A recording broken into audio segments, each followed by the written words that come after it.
이제부터는 프레임에 대해서 이야기하겠습니다. 프레임하고 기계에 대해서 이야기할 건데요. 조금 전에 봤듯이 트러스라는 구조는 인장과 압축만을 받는 구조물로서 구조물의 이 길이 방향으로만 힘을 작용하는 그런 것이었습니다. 그런 구조물로 설계되어 있는 것을 트러스 구조라고 하는데요. 프레임 구조는 그거하고는 달리 멀티하종, 여러 가지 하종들을 다 받을 수 있는 구조물들을 프레임이라고 부르고 있고, 그 중에서도 프레임은 고정된 위치에서 하종을 지지하는 구조물이고, 기계는 무빙 파트, 움직이는 파트들이 존재하는 것을 기계라고 표현을 합니다. 문제를 보고 하나를 이야기를 하겠는데요.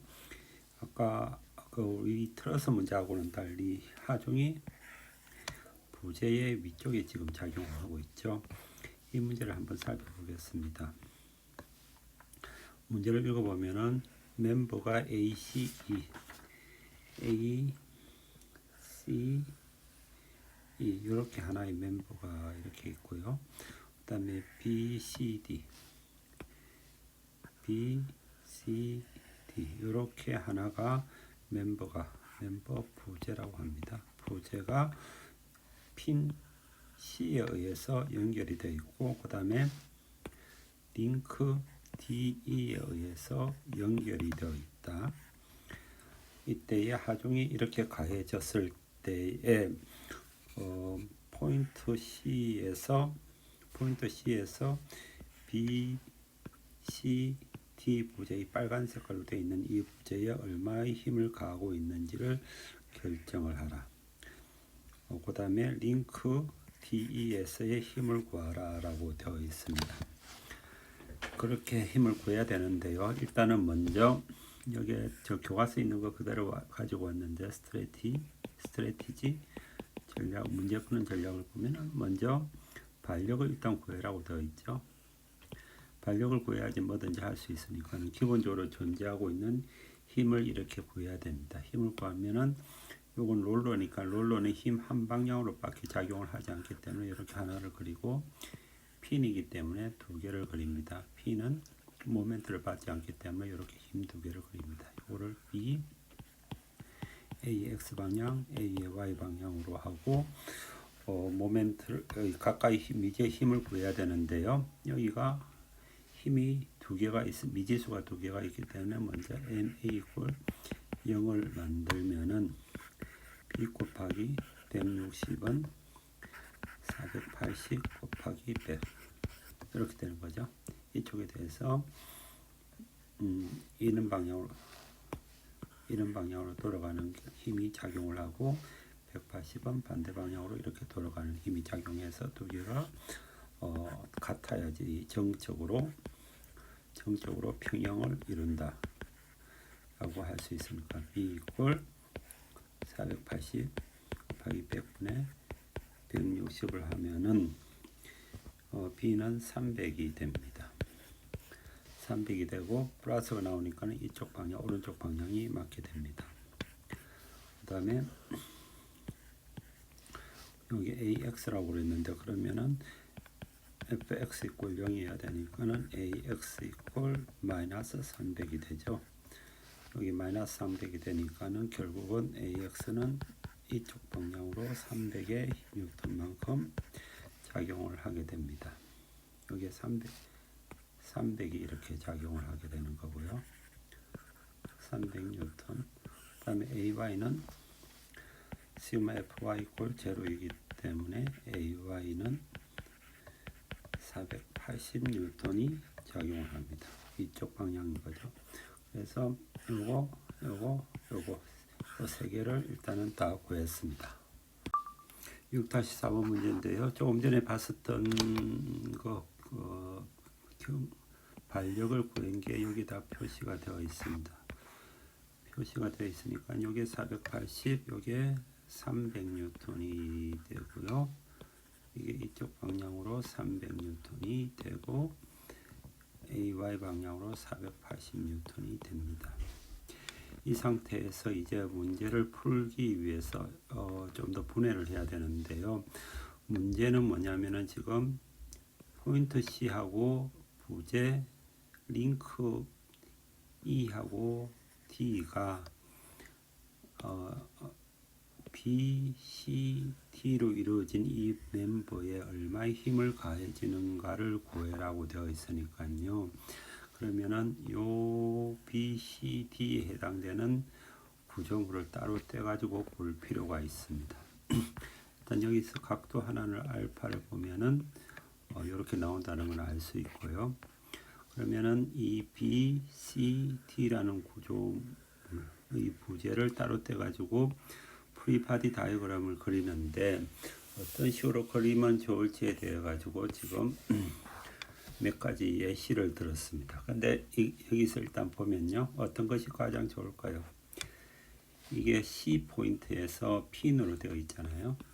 핀으로 되어 있잖아요. 그러면은 C 포인트는 X, Y 방향으로 두 가지의 힘을 다 줄 수가 있는 거죠. 그 다음에 E하고 D라는 멤버에 의해서 이 B, C, D에 힘을 주기 때문에 힘은 반드시 이 방향으로 주게 됩니다. 여기서 E하고 D가 이 파란색 청색에 힘을 가할 때는 반드시 이쪽 각도를 가지고 주기 때문에 프리바디 다이어그램을 가장 잘 그렸다고 생각되는 것은 요거지요. 여기는 C의 Y 방향이 기본적으로 존재를 하지 않고 이 프리바디 다이어그램을 이렇게 그리면 결국은 X, Y로 분해가 되어 있는데 이쪽 하나의 힘으로 결국 표시가 되는 거기 때문에 요거하고 요거 사이에 어떤 관계를 가지게 됩니다. 따라서 이렇게 그리지 말고 이쪽 방향으로 정해져 있다라는 것을 표시하기 위해서는 이렇게 그리는 게 가장 좋을 것 같습니다. 따라서 이게 적당하지 않고 이쪽 방향이 나와 있지 않고, 그래서 이 프리바디 다이어그램을 가지고 이제 이 부재 B, C, D에 해당되는 부재에 대한 힘을 구해 보겠습니다. 우리가 조금 전에 봤듯이 지금 프리바디 다이어그램 B, C, D를 연결하고 있는 이 멤버의 프리바디 다이어그램은 바로 아래와 같이 C 핀에서 두 가지 방향, 그다음에 이쪽 T하고 E를 연결하고 있는 어떤 부재가 있을 때 그 방향으로 힘이 이렇게 가한다라고 이렇게 표현하는 것이 가장 적당하다라고 이야기를 했습니다. 그럼 이 상태에서 그럼 각각에 연결되어 있는 이 포인트에서의 내력이 발력이 어떻게 되는지를 구하는 건데요.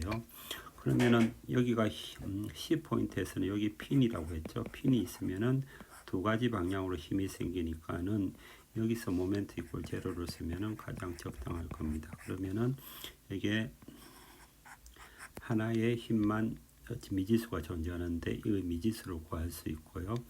이게 지금 알파가 여기서 이 사이 각도가 알파입니다. 그러면 그걸 조심해 가지고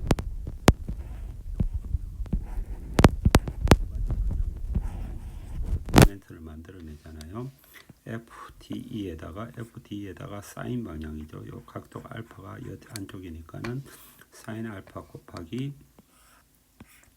거리가 250입니다. 그리고 이쪽으로 돌아가는 것을 플러스라고 하겠습니다. 그러면은 이렇게 250 더하기 그 다음에 300 곱하기 300도 이렇게 같이 플러스 방향이잖아요. 300 곱하기 여기에 잘못되어 있습니다. 60mm고요.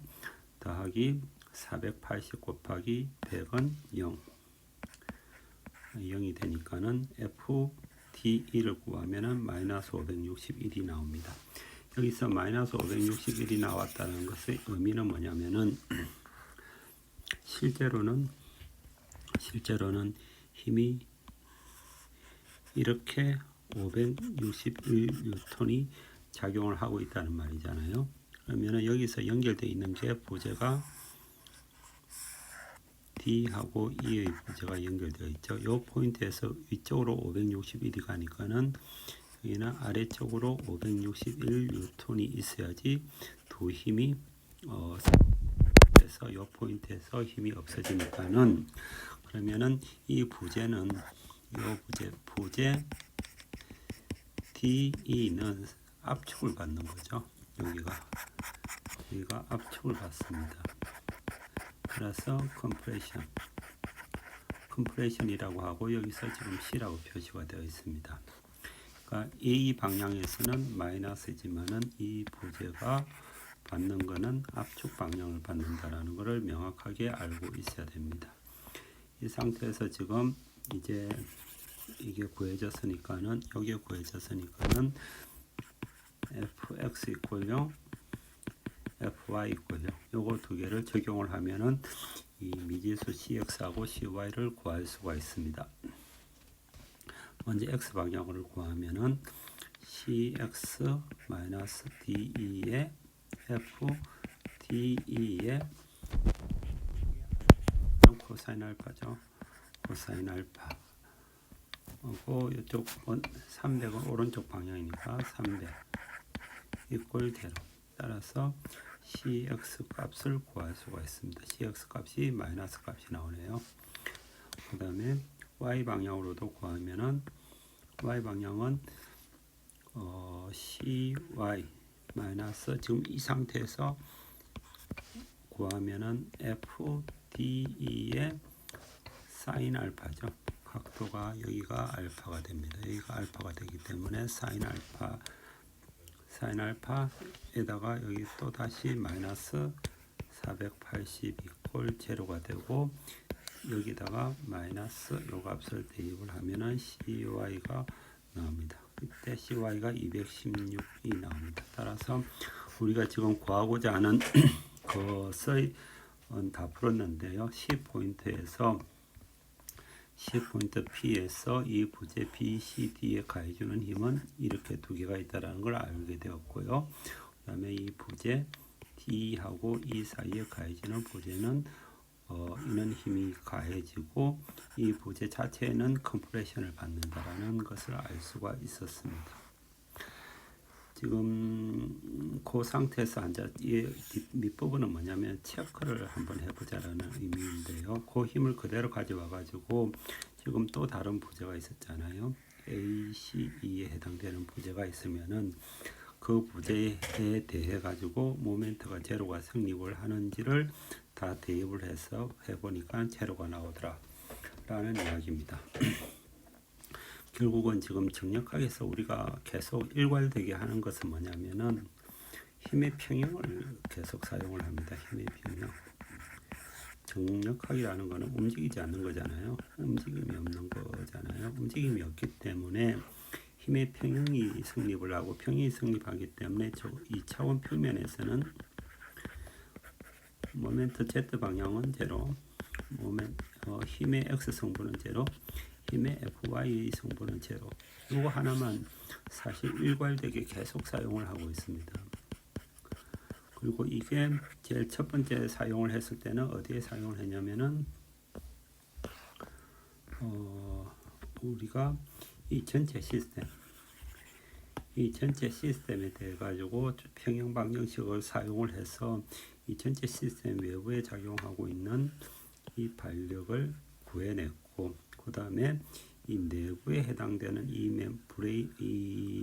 멤버에 대해서 또다시 알고 싶기 때문에 이 내부에 있는 멤버만을 다시 끄집어내 가지고 C포인트에서 힘이 어떻게 작용하는지 D포인트에서 또 반력이 어떻게 작용하는지를 다시 미지수로 만들어 가지고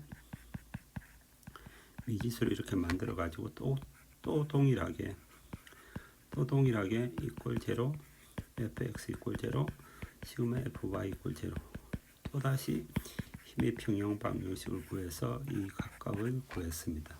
그래서 또다시 한번 더 체크해 본다는 의미에서 요 안에 거를 다시 펼쳐 가지고 이것이 맞는지 아닌지를 확인하는 것이기 때문에 정리를 하자면은 우리가 그 정력학을 한다는 것은 정력학은 정적인 상태에서 한다는 것이고 정적인 상태는 우리가 흔히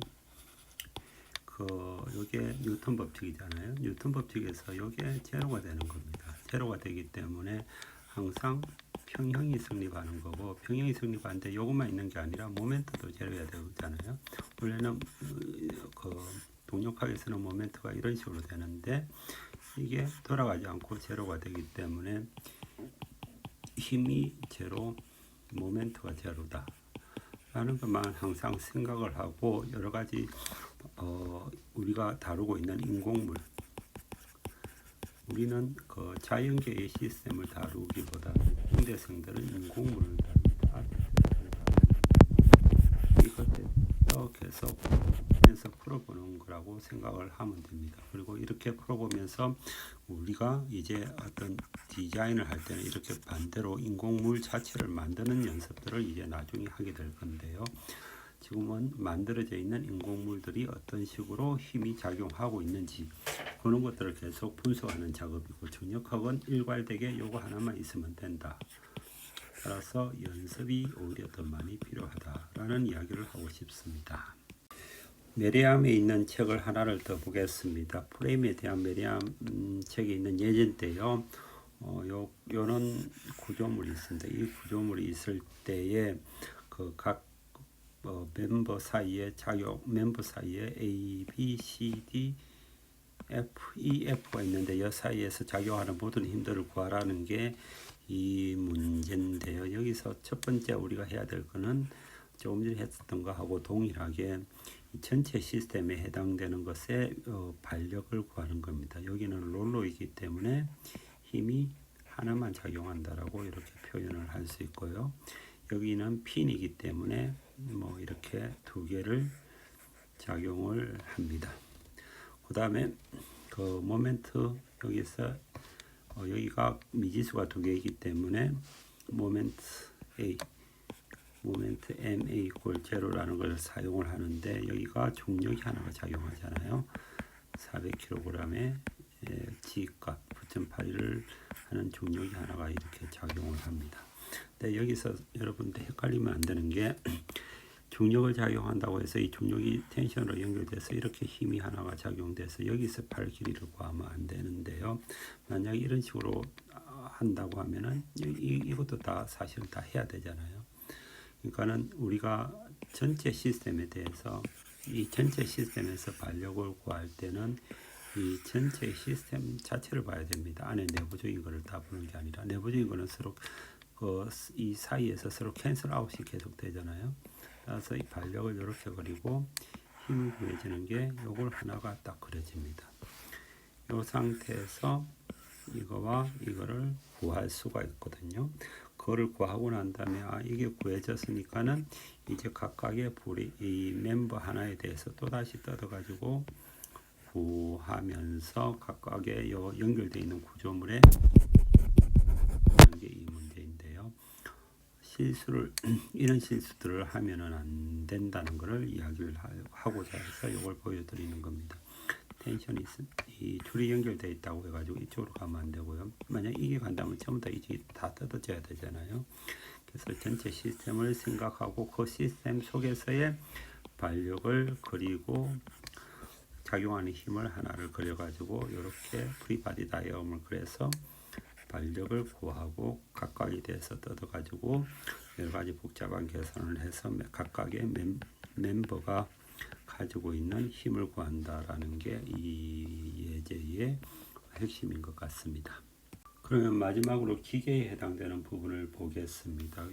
6장 4절에 교과서 350페이지에 있는 건데요. 이거를 플라이어라고 합니다. 이게 전선줄 같은 거 자를 때, 전선줄 같은 거 자를 때, 그 사실은 그 우리가 여러분들 고등학생 때 알고 있는 지렛대 원리 그 사실 그거 그 자체입니다. 그 자체이고, 지금 정력학에서 다루는 거는 움직인다고 했죠. 아까 여기에 조금 전에 프레임은 복합 하중을 받지만은 힘은 없는데,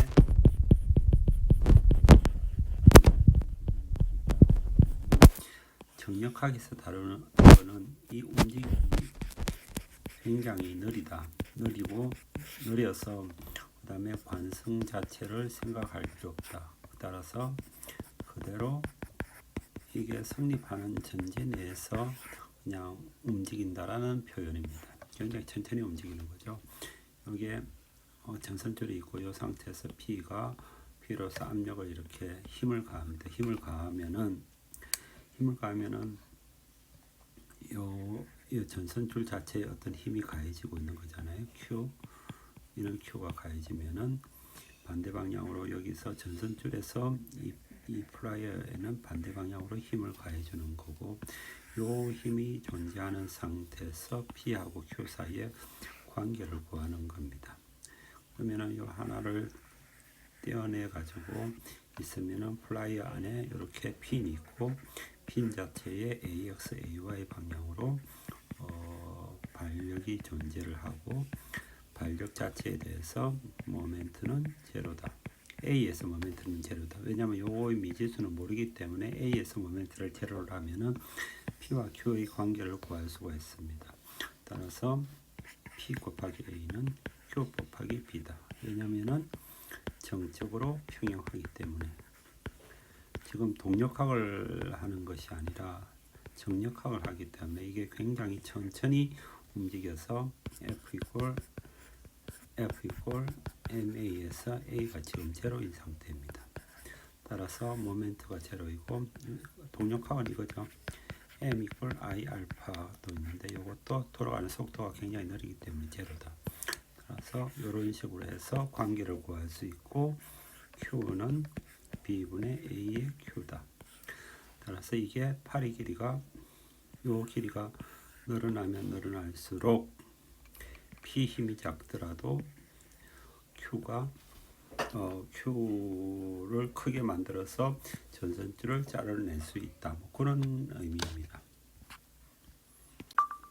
기계 문제에 있어서 교과서 연습 문제 159페이지를 하겠습니다. 지금 우리가 가지고 있는 12판에는 문제가 약간 다른데요. 이게 11판의 문제입니다. 11판의 문제에 해설지가 달려 있어가지고 그것까지 같이 보면서 하면 좋을 것 같아서 해설지에 있는 거하고 같이 있는 걸 문제로 하도록 하겠습니다. 이 토끼하고 비슷한 건데요. 그거를 조금 이야기해주기 위해서 이 문제를 가지고 왔습니다.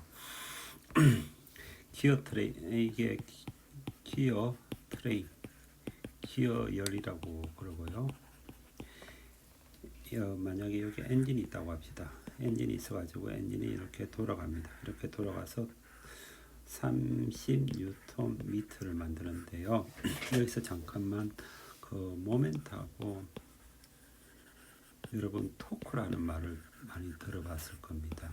사실은 둘 다 뉴턴 미터이기 때문에 동일한 물리량이기 때문에 사실은 동일한데 어떤 식으로 의미를 구분하냐면은 자동차 같이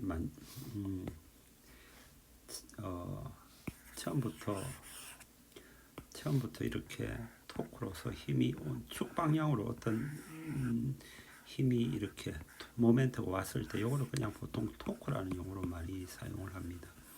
그러니까 우리가 지금까지 이렇게 힘이 왔으면은 A점에서 모멘트 A 이퀄 R 크로스 F 이런 식으로 이야기했잖아요. 이럴 때는 모멘트라는 이야기를 사용을 하는데, 가령 축 방향으로 막바로 회전하는 어떤 힘, 뉴턴 미터에 해당되는 것이 토크 왔다 그랬을 때는 보통 토크가 이렇게 온다라는 표현을 많이 사용을 합니다. 약간 구별해가지고 토크하고 모멘트 단위는 똑같지만은 조금씩은 구별해서 일반적으로 사용한다라고 알고 있으면 좋은데요.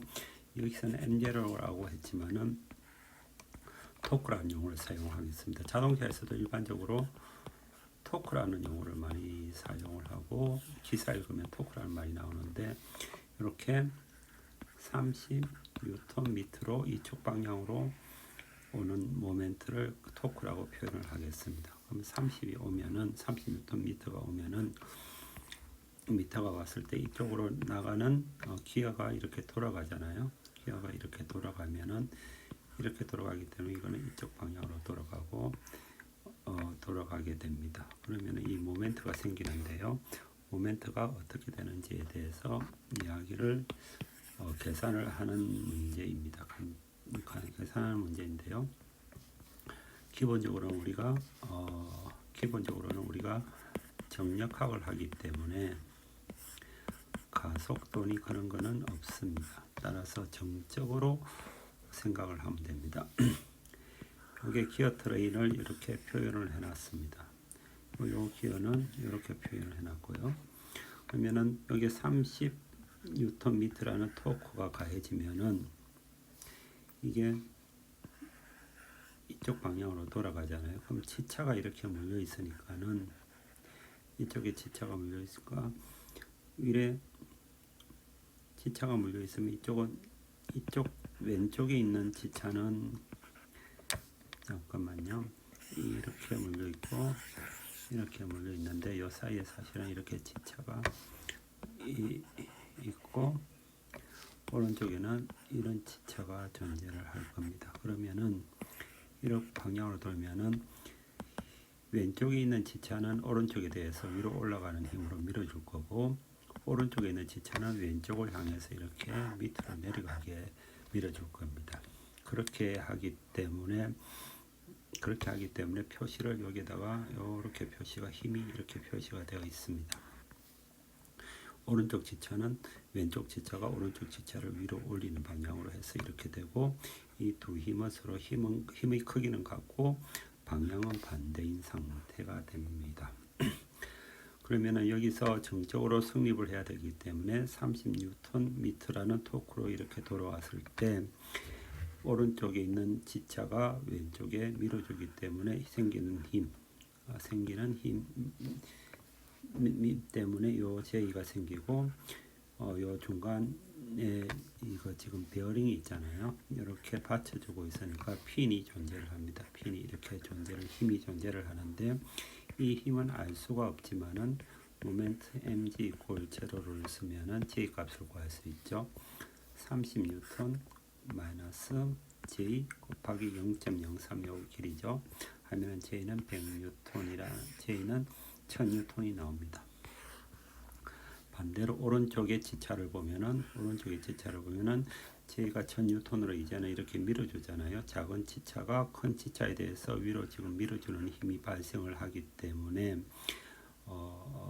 밀어주는 힘이 발생을 하면 이쪽으로 돌리게 하는데 그게 반대 방향으로 지금 모멘트가 토크가 이렇게 생기니까는 요 중간에서의 베어링의 지지가 있지만은 그 지지의 힘은 모르더라도 MD 이퀄 제로라고 표현을 하면은 M0 마이너스 100 곱하기 0.09는 90Nm라고 나옵니다. 따라서 30Nm라는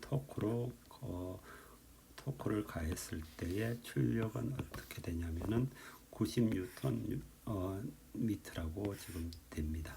따라서 우리가 이 기어의 비율, 반지름의 비율, 이게 치찹이라는 이야기를 많이 사용을 하는데요. 이게 작고 이게 크면 클수록 사실은 큰 토크를 만들어낼 수 있습니다. 우리가 자동차에서 그 변속비인데요. 기업이 변속기에서 1단, 2단, 가지고 5단, 6단 정도 이렇게 있잖아요. 그랬을 때 1단은 어떤 거냐면은 여기 엔진에 붙어 있다고 하면 엔진하고 이게 지금 이것 자체를 트랜스미션이거든요. 트랜스미션을 통해 가지고 바퀴로 연결이 되는데 이때 기어비가 제일 차이가 큰 거를 말합니다. 일단은 이 반지름이 1이면은 한 5쯤 된다든지 이러면은 토크가 10이 나오면은 나가는 거는 50이 나가잖아요. 이 비율에 따라서 나가니까.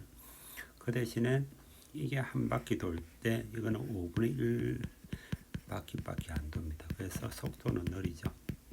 그래서 우리가 출발을 할 때 자동차가 출발할 때 그 차가 출발을 하려면은 사실은 이게 모든 게 다 정지가 되어 있잖아요. 이게 정지가 되어 있기 때문에 이 마찰력이 굉장히 심합니다. 마찰력. 마찰력이 있고, 이것만 마찰력이 있는 게 아니라 엔진이 있으면 엔진 안에 피스톤이 있고, 여기에 피스톤하고 실린더 사이에 이 굉장히 느슨하면은 여기 연소를 했을 때 다 빠져나갈 거잖아요. 따라서 요 사이에 모든 게 다 마찰력으로서 존재를 합니다. 따라서 토크를 상당하게 크게 내야 될 필요가 있습니다. 정지 상태에서 출발을 할 때. 따라서 우리가 1단에서 처음 출발할 때는 1단을 하는데, 그때는 정지 상태이기 때문에 기어비를 좀 이렇게 크게 해가지고 토크를 크게 만들어내고, 조금 달리다 보면은 이제 이 마찰력 자체가 많이 줄어드니까는 2단으로 올리면서 속도는 빠르고 토크는 조금 적더라도 속도를 내는데 문제가 없으니까는 단수를 조금씩 올려나가게 됩니다. 그게 그 기어 트레인이 하는 것, 그 트랜스미션이 하는 역할이고요. 이렇게 그거를 나타내는 거라고 보면 됩니다. 그 밑에 있는 문제들은 뭐냐면은 여기까지 일단 이야기를 드리고 싶어서 이 문제를 가지고 왔는데요. 그 상태에서 이제 요 문제는 뭐냐면은 요 한 단면을 끄집어내 가지고 지금 J가 이렇게 작용을 하잖아요. 요 치차에서 이렇게 작용을 하면은 왼쪽하고 오른쪽에서 여기서 얼마나 힘이 받쳐줘야 되는가에 대한 문제인데요. 요거는 금방 할 수 있죠. 요게 1000N이면 우리가 비율로도 그냥 가기 때문에 H가 비율이 더 힘이 더 큽니다. 600, 400으로 일단 갖고, 반대로 J도 이쪽에서 받쳐주는 힘이 얼마인가에 해당되는 건데 이렇게 구하면 됩니다. 나머지 이 문제는 뭐냐면은 요렇게 측면, 이쪽 측면에서 지금 이 힘하고 이 힘이 구해지면 이쪽에서 모멘트가 얼마인가를 구하는 건데요. 해보면 될 것 같습니다. 그냥 이 문제를 가져온 거는 기어 트레인, 자동차에서 기어 트레인에 해당되는 것의 역할이 무엇인지를 간단히 설명하기 위해서 가져왔습니다. 기계 부분에서 마지막 연습 문제 6에 10, 160 교과서의 362페이지인데요. 이거를 당장 풀 건 아니고 잠깐 이야기를 하려고 합니다. 여기 유성지체라는 거거든요. 유성지체라고 해서 이게 바퀴가 돌아가면은 요 안에 톱니바퀴가 돌아가잖아요. 톱니바퀴가 돌아가면은 바깥에가 이렇게 반대 방향으로 이렇게 또 다시 돌아갑니다. 반대 방향으로 돌아가면 또 전체에 있는 바깥에 있는 이게 돌아가니까 또 다시 이렇게 반대 방향으로 이렇게 돌아가는 그런 구조가 유성치차라고 하는데요. 이 구조가 어디에 들어가냐면은 토요타의 하이브리드 시스템에서 이게 들어갑니다.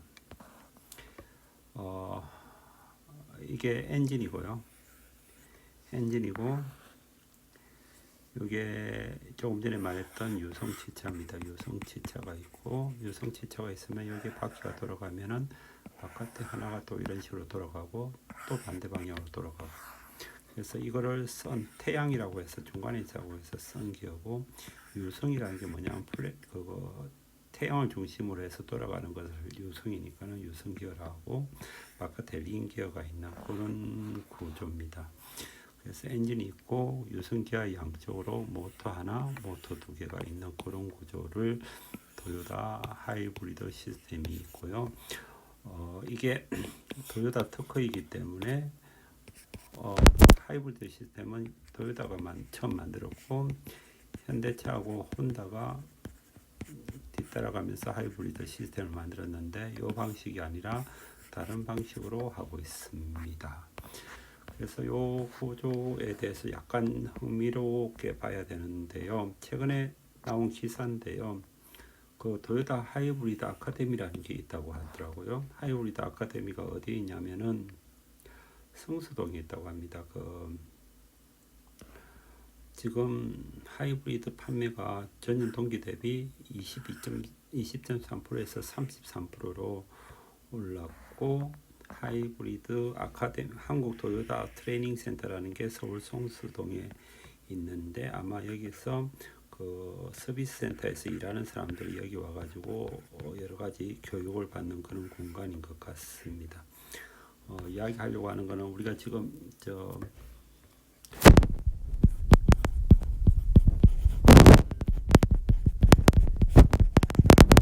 했고요. 두 번째가 지금 그 자율주행에서의 지도 만드는 회사를 가려고 그러는데 아마 지금 될 것 같아가지고 다다음 주 월요일 지금 아직까지 날짜는 확실히 안 정했지만은 그쪽으로 해서 다시 세팅을 해서 정할 겁니다.